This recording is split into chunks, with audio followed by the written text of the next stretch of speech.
हरे कृष्ण। नमो ओम विष्णुपादाय कृष्णपृष्ठाय भूतले श्रीमते भक्तिवेदांत स्वामी इति नामिने। नमस्ते सरस्वती देवे गौरवाणी प्रचारिणे निर्विशेष शून्यवादी पाश्चात्यदेशतारिणे। जय श्री कृष्ण चैतन्य प्रभु नित्यानंद श्री अद्वैत गदाधर शिवासादि श्री गौर भक्तवृंद। हरे कृष्ण कृष्ण कृष्ण हरे हरे, हरे राम राम राम हरे हरे। ओम नमः भगवते वासुदेवाय, ओम नमः भगवते वासुदेवाय, ओम नमः भगवते वासुदेवाय। श्रीमद् भागवतम प्रथम स्कंद 10 नंबर अध्याय 22 नंबर श्लोक।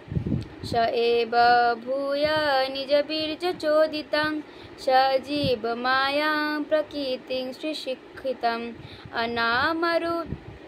अनाम रूपात्मनि रूपनामनि विधित समानोनुशासर संस्कृत। स माने तिनी, एव माने एभावे, भूय माने पुनराय, निज माने निजेर, बीर्ज माने शक्ति, चोदिताम माने अनुष्ठान, स माने निजेर, जीव माने जीव, मायाम माने बहिरंगा शक्ति, प्रकृति माने जड़ा प्रकृति के, श्री शिक्षित माने होच्छे पुनराय सृष्टि करार समय, अनाम माने जड़ उपाधि शून्य, रूप आत्मानी माने आत्मार रूप, रूप नामानी माने नाम एवं रूप, विभिच्छ समान माने दान करते इच्छा करे, अनुशासार माने अर्पण करें, शास्त्रकृत माने शास्त्र प्रणेता। अनुवाद। परमेश्वर भगवान पुनराय तार विभिन्न अंश स्वरूप जीवेদের नाम एवं रूप प्रदान करार बासनाय जड़ा प्रकृति तत्त्वावधाने ताদের नष्ट करें। तारই शक्तिर प्रभावे जड़ा प्रकृति पुनराय सृष्टि करार शक्ति अर्जन करें। जीवकुलेर कर्तव्य कर्मादि विधान करार उद्देश्ये তিনি शास्त्रादि प्रणयन करें। तात्पर्य। जीवेरा होच्छे भगवानेर विभिन्न अंश, तारा दुई प्रकार, नित्यमुक्त एवं नित्यबद्ध। नित्यमुक्त जीवेरा शाश्वत मुक्त आत्मा एवं तारा नित्यकाल जड़जगते अतीत भगवानेर दिव्यधामे भगवानेर अप्राकृत प्रेममय सेवार माध्यमे भगवानेर संगे प्रेमेर आदान प्रदाने मग्न। किन्तु नित्यबद्ध जीवेरा तादेर परम पिता भगवानेर प्रति तादेर विद्रोही मनोभाव संशोधन करार जन्य भगवानेर बहिरंगा प्रकृतिर मायार हस्ते अर्पित हয়েছে। नित्यबद्ध जीवेरा भगवानेर विभिन्न अंशरूपे भगवानेर संगे तादेर सम्पर्केर कथा नित्यकाल धरे भूले आछे। तार मायार प्रभावे महाच्छन्न हये निजेदेर जड़ पदार्थ थेके उत्पन्न बोले मने करछे एवं तार फले तारा जड़ जगते सुखी हওয়ার नाना रकम परिकल्पनाय अत्यंत व्यस्त। तारा महासुखे परिकल्पना करे चले, किन्तु भगवानेर इच्छाय उपरोक्त विशेष समय अन्ते परिकल्पना समेत समस्त परिकल्पनाकारीरा लय हये जाय। से कथा प्रतिपन्न करे श्रीमद् भागवत गीताय बला हयेछे, हे कन्तेय, कल्पान्ते समस्त जीवेरा आमार प्रकृतिते लीन हये जाय এবং যখন পুনরায় সৃষ্টি করার সময় আসে তখন আমি আমার বহিরঙ্গা শক্তির মাধ্যমে সৃষ্টি কার্য শুরু করি। ভগবদ গীতা 9 নম্বর অধ্যায় 7 নম্বর শ্লোক।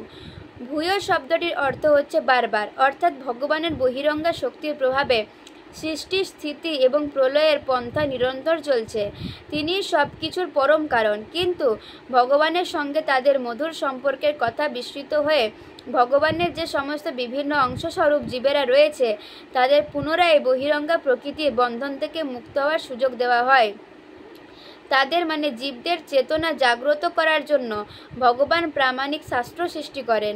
বৈদিক শাস্ত্র বদ্ধ জীবেদের পথ প্রদর্শন করে যাতে তারা জড়জগৎ এবং জড় শরীরে সৃষ্ট এবং প্রলয়ের চক্র থেকে মুক্ত হতে পারে। শ্রীমদ্ ভাগবত গীতায় বলা হয়েছে, এই সৃষ্ট জগৎ এবং জড়শক্তি আমার নিয়ন্ত্রণাধীন। প্রকৃতির প্রভাবে আপনা থেকে পুনঃ পুনঃ তার সৃষ্টি হয় এবং তা সম্পাদিত হয় আমার বহিরঙ্গা শক্তির মাধ্যমে। প্রকৃতপক্ষে চিৎ স্ফুলিঙ্গ রূপে জীবেদের কোনো জড় নাম বা রূপ নেই, কিন্তু জড় রূপ ও নাম সমন্বিত জড়া প্রকৃতির উপর আধিপত্য বাসনা চরিতার্থ করার জন্য তাদের একটি সুযোগ দেওয়া হয়। সেই সঙ্গে শাস্ত্রের মাধ্যমে তাদের প্রকৃত স্থিতি অবগত হওয়ার সুযোগও দেওয়া হয়। আত্মবিস্মৃতি মূর্খ জীবেরা সর্বদাই ভ্রান্তরূপ এবং নাম নিয়ে ব্যস্ত। আধুনিক জাতীয়তাবাদ এই প্রকার ভ্রান্ত নাম এবং ভ্রান্ত রূপের চরম পরিণতি। মানুষেরা ভ্রান্ত নাম এবং রূপের জন্য মত্ত। কোনো বিশেষ অবস্থায় লব্ধ শরীর এবং নামের প্রভাবে মহাচ্ছন্ন হয়ে বদ্ধ জীবেরা নানা রকম মতবাদ সৃষ্টি করে তাদের শক্তির অপচয় করছে। শাস্ত্র কিন্তু তাদের প্রকৃত অবস্থায় হৃদয়ঙ্গম করার জন্য সমস্ত তথ্য সরবরাহ করছে, কিন্তু বিভিন্ন স্থান এবং সময়ের পরিপ্রেক্ষিতে ভগবান দ্বারা সৃষ্ট সেই সমস্ত শাস্ত্রের শিক্ষা গ্রহণ করতে তারা অনিচ্ছুক। উদাহরণস্বরূপ বলা যায় যে শ্রীমদ্ ভগবদ গীতা হচ্ছে সমস্ত জীবের পথ প্রদর্শক, কিন্তু মায়ার প্রভাবে মোহাচ্ছন্ন হয়ে মানুষ শ্রীমদ্ ভগবদ গীতার নির্দেশ অনুসারে জীবন যাপন করতে চায় না। যারা শ্রীমদ্ ভগবদ গীতার সিদ্ধান্ত পূর্ণরূপে হৃদয়ঙ্গম করেছেন তাদের জন্য শ্রীমদ্ ভাগবত হচ্ছে স্নাতকোত্তর অধ্যয়নের বিষয়। দুর্ভাগ্যবশত মানুষের এই সমস্ত শাস্ত্রের প্রতি রুচি নেই এবং তাই তারা জন্ম মৃত্যুর চক্রে আবর্তিত হওয়ার জন্য মায়ার প্রভাবে মোহাচ্ছন্ন হয়ে রয়েছে। শ্লোক নম্বর 23। শবা অয়ং যৎ পদমত্র শূরয় জিতেন্দ্রিয়া নির্জিতমাত্মরিষ্বনা পশ্যন্তি ভত্তু কলিতামলাত্মনা নানে শশ্বত্ত পরিমাষ্টু মহর্তি। স মানে তিনি, বা মানে অথবা, এয়ম মানে এ, যদ মানে যা, পদম অত্র মানে ইনি সেই পরমেশ্বর ভগবান শ্রীকৃষ্ণ, সুরৈয়া মানে মহান ভক্তগণ, জিত ইন্দ্রিয়া মানে যারা তাদের ইন্দ্রিয়গুলি জয় করেছেন,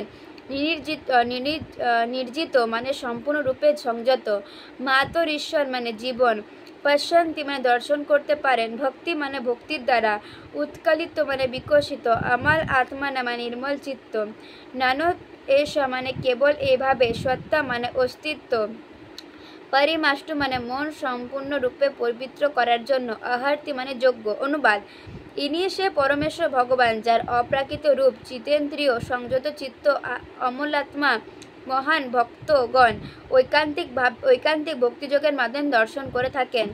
জীবের অস্তিত্ব নির্মল ও শুদ্ধ করার সেটি হচ্ছে একমাত্র পন্থা।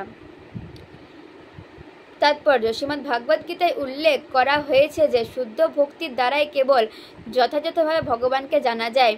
তাই এখানে উল্লেখ করা হয়েছে যে জড় কলুষ থেকে তাদের মনকে নির্মল করতে সক্ষম হয়েছে যে সমস্ত মহান ভক্ত, তারাই কেবল ঐকান্তিক ভক্তির দ্বারা ভগবানকে যথাযথভাবে উপলব্ধি করতে পারেন।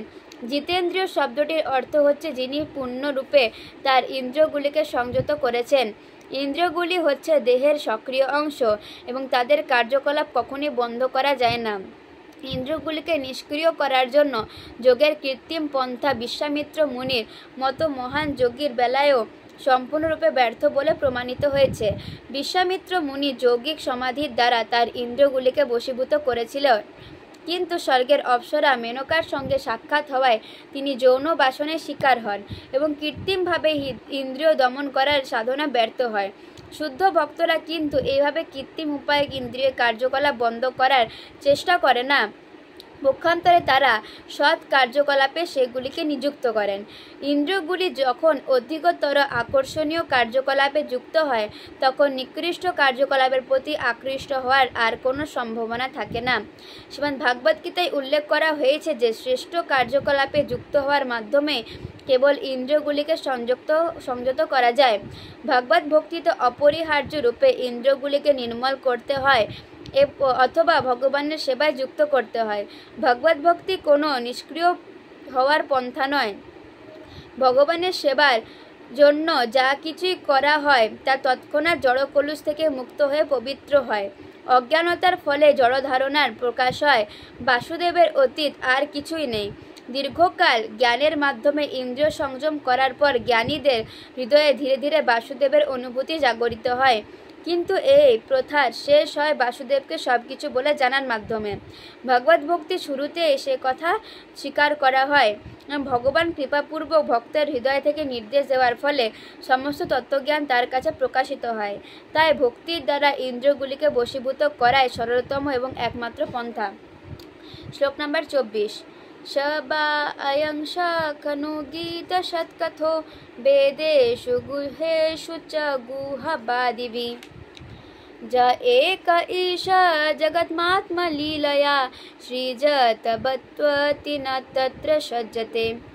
স মানে তিনি, বা মানে অথবা, অয়ম মানে এ, সখী মানে হে সখী, অনুগীত মানে বর্ণিত, সৎকথা মানে অপূর্ব লীলা, বেদেষু মানে বৈদিক শাস্ত্রে, গুজ্জেশু মানে গূঢ়ভাবে, চ মানে ও, গুজ্জব মানে আদিভি, অন্তরঙ্গ মানে ভক্তদের দ্বারা, যা মানে যিনি, এক মানে একমাত্র, ঈশ মানে পরম নিয়ন্তা, জগৎ মানে সমগ্র সৃষ্টি, আত্মা মানে পরমাত্মা, লীলায় মানে তার লীলা প্রকট করে, সৃজতি মানে সৃষ্টি করেন, অবতি অতি মানে পালন করেন এবং বিনাশ করেন, ন মানে না, তত্র মানে সেখানে, সজ্জাতে মানে লিপ্ত হন। অনুবাদ: হে সখী, ইনিয়ে সে পরমেশ্বর ভগবান যার আকর্ষণীয় ও গুহ্য লীলাসমূহ বৈদিক শাস্ত্রের অতি প্রচ্ছন্ন অংশগুলিতে তার মহান ভক্তগণের দ্বারা বর্ণিত হয়েছে। ইনি সে একমাত্র পুরুষ যিনি এই জড়জগতের সৃষ্টি, স্থিতি এবং প্রলয় কার্য সাধন করে থাকেন এবং তা সত্ত্বেও তিনি তার দ্বারা প্রভাবিত হন না। তাৎপর্য: শ্রীমদ্ ভগবদ গীতায় উল্লেখ করা হয়েছে যে সমস্ত বৈদিক শাস্ত্র ভগবান শ্রীকৃষ্ণ মহিমা কীর্তন করছে। এখানে শ্রীমদ্ ভাগবতে ও তা প্রতিপন্ন হয়েছে। ব্যাস, নারদ, সুখদেব গোস্বামী, কুমার, কপিল, প্রহ্লাদ, জনক, বলি এবং যমরাজের মতো ভগবানের বহু মহান ভক্ত এবং সত্য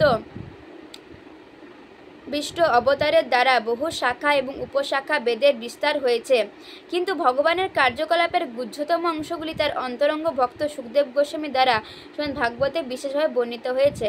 বেদান্ত সূত্র অথবা উপনিষদে তার লীলার গোপনীয় অংশগুলি ইঙ্গিত মাত্র কেবল দেওয়া হয়েছে। উপনিষদ আদি বৈদিক শাস্ত্রে বর্ণনা করা হয়েছে যে ভগবান জড়াতীত, তিনি সম্পূর্ণরূপে চিন্ময় হওয়ার ফলে তার রূপ, নাম, গুণ, পরিকর ইত্যাদি সব কিছুই জড় থেকে ভিন্ন। তাই অল্পবুদ্ধি সম্পন্ন মানুষেরা কখনো কখনো তাকে নির্বিশেষ বলে ভুল করে, কিন্তু প্রকৃতপক্ষে তিনি হচ্ছেন পরম পুরুষ ভগবান এবং তার আংশিক প্রকাশ হচ্ছে পরমাত্মা বা নির্বিশেষ ব্রহ্ম। শ্লোক নম্বর 25। যদা হদ্দমেনা তমধিও নৃপা জীবন্তি তত্রোষ হি স্বত্তত কিল ধত্তে ভগৎ শতমৃতং দয়াংশো ভবায় রূপানি দধো যুগে যুগে। যদা মানে যখন, হি মানে নিশ্চিতভাবে, অধর্মেন মানে অধর্মের দ্বারা, তমধিয়া মানে তমগুণের আচ্ছন্ন মানুষদের, নিপা মানে নিপতিতগণ, জীবন্তি মানে পশুর মতো জীবন যাপন করে, তত্র মানে সেখানে, এষ মানে তিনি, হি মানে কেবল, সত্যত মানে অপ্রাকৃত, কিল মানে অবশ্যই, ধত্তে মানে প্রকাশ করেন, ভগম মানে পরম ঐশ্বর্য, সত্য মানে সত্য, ঋতম মানে যথার্থতা, দয়া মানে কৃপা, যশ মানে অদ্ভুত কর্ম, ভবায় মানে পালন করার জন্য, রূপানি মানে বিভিন্ন রূপে, দধত মানে অবতরণ করেন, যুগে যুগে বিভিন্ন যুগে। অনুবাদ: যখনই রাজা ও শাসকবৃন্দ তমগুণের দ্বারা আচ্ছাদিত হয়ে অধর্ম আচরণপূর্বক পশুর মতন জীবনযাপন করেন, তখন এই ভগবান শ্রীকৃষ্ণই তার অপ্রাকৃত রূপে বিভিন্ন যুগে প্রকটিত হয়ে তার সর্বশক্তিমত্তা, পরম সত্যতা, বিশ্বস্ত জনের প্রতি বিশেষ কৃপা এবং অদ্ভুত ক্রিয়াকলাপ সম্পাদন আদি লীলা বিক্রম প্রকাশ করেন থাকেন। তাৎপর্য: পূর্বে উল্লেখ করা হয়েছে যে নিখিল সৃষ্টি হচ্ছে পরমেশ্বর ভগবানের সম্পত্তি। এটি ঈশোপনিষদের মূল দর্শন। সব কিছু পরমেশ্বর ভগবানের সম্পত্তি, অতএব অবৈধভাবে সেই সম্পত্তিতে হস্তক্ষেপ করা কারোরই উচিত নয়। কৃপাপূর্বক ভগবান যা কিছু দিয়েছেন তাই কেবল গ্রহণ করা উচিত। অতএব এই পৃথিবী কিংবা অন্যান্য গ্রহ বা ব্রহ্মাণ্ড একমাত্র ভগবানেরই সম্পত্তি। সমস্ত জীবেরা অবশ্যই তার বিভিন্ন অংশ বা সন্তান এবং তার ফলে তাদের সকলেরই তাদের নির্ধারিত কার্য সম্পাদন করার জন্য তার কৃপার উপর নির্ভর করে জীবনযাপন করার অধিকার রয়েছে। তাই ভগবানের অনুমোদন ব্যতীত কখনো অন্য কোনো ব্যক্তির অথবা অন্য কোনো প্রাণীর অধিকারের অবৈধভাবে হস্তক্ষেপ করা উচিত নয়। ভগবানের ইচ্ছা অনুসারে সব কিছু যাতে পরিচালিত হয় তা দেখাশোনা করার জন্য রাজা বা প্রশাসক হচ্ছেন ভগবানের প্রতিনিধি। তাই তার মহারাজ যুধিষ্ঠির অথবা পরীক্ষিতের মতো মাননীয় ব্যক্তি হওয়া অবশ্যই কর্তব্য। এই প্রকার রাজারা মহাজনদের কাছ থেকে পৃথিবী শাসন করার জ্ঞান ও অধিকার প্রাপ্ত হন, কিন্তু কখনো কখনো জড়া প্রকৃতির সবচাইতে নিকৃষ্টতম তমগুণের প্রভাবে দায়িত্ব জ্ঞানহীন ব্যক্তিরাও রাজা এবং প্রশাসকের ক্ষমতা প্রাপ্ত হয় এবং এই প্রকার মূর্খ প্রশাসকেরা ব্যক্তিগত স্বার্থে পশুদের মতো জীবনযাপন করে। তার ফলে সমস্ত পরিবেশ অরাজকতা এবং জঘন্য কার্যকলাপে পূর্ণ হয়ে দূষিত হয়। স্বজন পোষণ, ঘুষ, প্রতারণা, কলহ ইত্যাদির পরিবেশ পূর্ণ হয়ে ওঠে এবং তাই দুর্ভিক্ষ, মহামারী, যুদ্ধ ইত্যাদি দুর্যোগের মানব সমাজ পূর্ণ হয়ে ওঠে।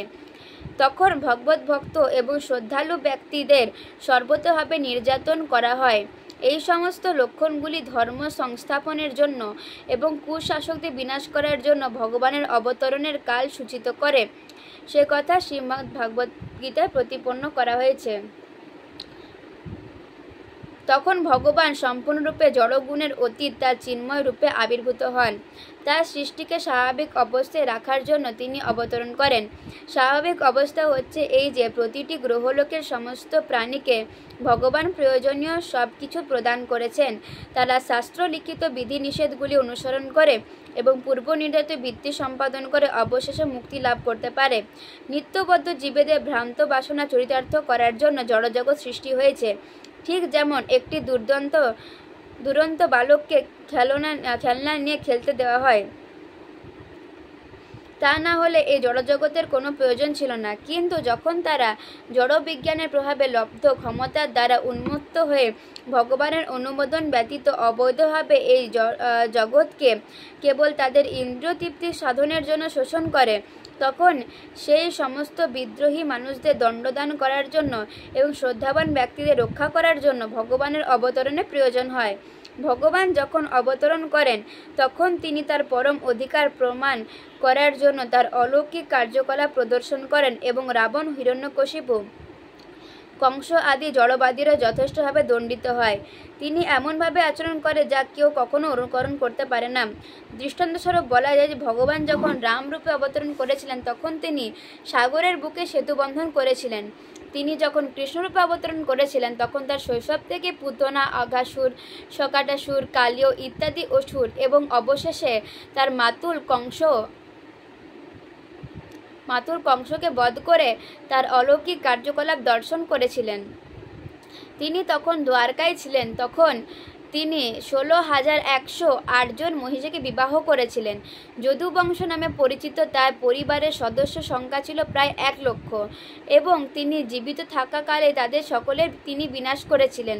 তিনি গোবর্ধনধারী হরি নামে পরিচিত, কেননা 7 বছর বয়সে তিনি গোবর্ধন নামক পর্বত ধারণ করেছিলেন। তিনি তখনকার দিনে বহু অবাঞ্ছিত রাজাদের সংহার করেছিলেন এবং একজন ক্ষত্রিয় রূপে বীরত্বপূর্বক যুদ্ধ করেছিলেন।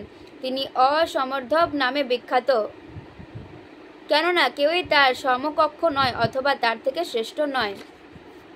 শ্লোক নম্বর 26। अहल अलं शागतं जदकुल महा अलं पुण्यतमं मधर्बनं जदेश पंशामृषप्रियपति स्वजन्नचङ्गक्रमणेन चाञ्चति। अह माने हाय, अलम माने निश्चय, साख्यातम माने परम गौरवान्वित, यद माने যদু রাজারা, কুলম মানে কুল বা বংশ, অহ মানে আহা, আলম মানে নিশ্চিত ভাবে, পুণ্যতম মানে সবচাইতে পবিত্র, মধোবনম মানে মথুরা, যদ মানে যেহেতু, এস মানে এই, পুংসাম ঋষভ মানে পুরুষোত্তম, শ্রিয় মানে লক্ষ্মী দেবীর, পতি মানে পতি, স্বজন্না মানে তার আবির্ভাবের দ্বারা, চংক্রমণেন মানে পদাচরণ করেছিলেন, চ অঙ্গতি মানে মহিমান্বিত করেছিলেন। অনুবাদ: আহা, যদুবংশ পরম মহিমায় মহিমান্বিত এবং মথুরা সবচাইতে পূর্ণময়, কেননা এই পুরুষোত্তম লক্ষ্মীপতি শ্রীহরি স্বয়ং যদুবংশে জন্মগ্রহণ করেছিলেন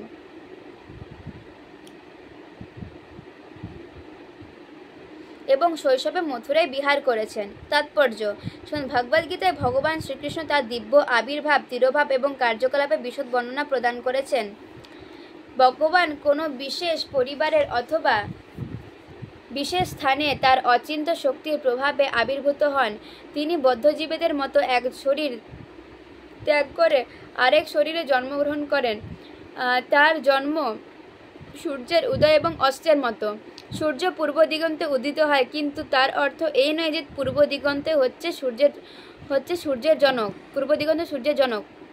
সৌরমণ্ডলে সর্বত্র সূর্য বিরাজমান, কিন্তু তা একটি নির্দিষ্ট সময়ে দৃষ্টিগোচর হয় এবং তেমনি আর একটি সৃষ্টি নির্দিষ্ট সময়ে অদৃশ্য হয়ে যায়। ভগবানও ঠিক তেমনি এই ব্রহ্মাণ্ডের সূর্যের মতো আবির্ভূত হয়ে আর একটি সময় আমাদের দৃষ্টির অগোচর হয়ে যান।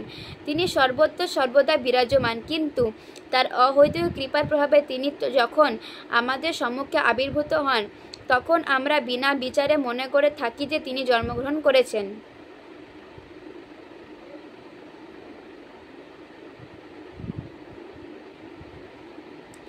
কেউ যখন শাস্ত্রের বর্ণনার ভিত্তিতে ভগবানের আবির্ভাব ও তিরোভাবের তত্ত্ব হৃদয়ঙ্গম করতে পারেন, তিনি তার বর্তমান শরীর ত্যাগের পর অবশ্যই মুক্তি লাভ করবেন। বহু জন্ম ধরে ধৈর্য ও অধ্যাবসায় সহকারে জ্ঞান এবং বৈরাগ্যের অনুশীলনের ফলে মুক্তি লাভ হয়, কিন্তু ভগবানের দিব্য জন্ম ও কার্যকলাপের তত্ত্ব হৃদয়ঙ্গম করার মাধ্যমে কেবল তৎক্ষণাৎ মুক্তি লাভ করা যায়, সে কথা শ্রীমদ্ ভগবদ্গীতায় ঘোষণা করা হয়েছে। কিন্তু যারা অজ্ঞানের অন্ধকারে রয়েছে, তারা মনে করে যে জড়জগতে ভগবানের জন্ম ও কার্যকলাপ সাধারণত জীবের জন্ম ও কর্মের মতন। যারা এই প্রকার ভ্রান্ত সিদ্ধান্তের দ্বারা প্রভাবিত, তারা কখনোই মুক্তি লাভ করতে পারে না। তাই রাজা বসুদেবের পুত্ররূপে যদুবংশে তার জন্ম ও মথুরা মণ্ডলের নন্দ মহারাজের গৃহে তার স্থানান্তর সবই ভগবানের অন্তরঙ্গা শক্তির অপ্রাকৃত আয়োজন। যদুবংশের এবং মথুরা মণ্ডলে অধিবাসীদের সৌভাগ্য কারোর পক্ষে অনুমান করা সম্ভব নয়। যদি কেবল ভগবানের জন্ম এবং কর্মের দিব্য ও প্রকৃতি তত্ত্ব জানার ফলে অনায়াসে মুক্তি লাভ করা যায়, তাহলে আমরা কল্পনা করতে পারি যারা ভগবানের পরিবারের সদস্য অথবা প্রতিবেশী রূপে বাস্তবিকভাবে তার সঙ্গ উপভোগ করেছিলেন, তাদের সৌভাগ্য কীরকম ছিল। যারা লক্ষ্মীপতি ভগবানের সঙ্গ লাভের সৌভাগ্য করেছিলেন, তারা নিশ্চয়ই এমন কিছু লাভ করেছিলেন যা মুক্তির থেকেও অতীত। তাই সেই বংশ এবং সেই ভূমি ভগবানের কৃপায় অবশ্যই নিত্য মহিমান্বিত। জয় শ্রীমদ্ ভাগবতম কি জয়, শ্রীল প্রভুপাদ কি জয়।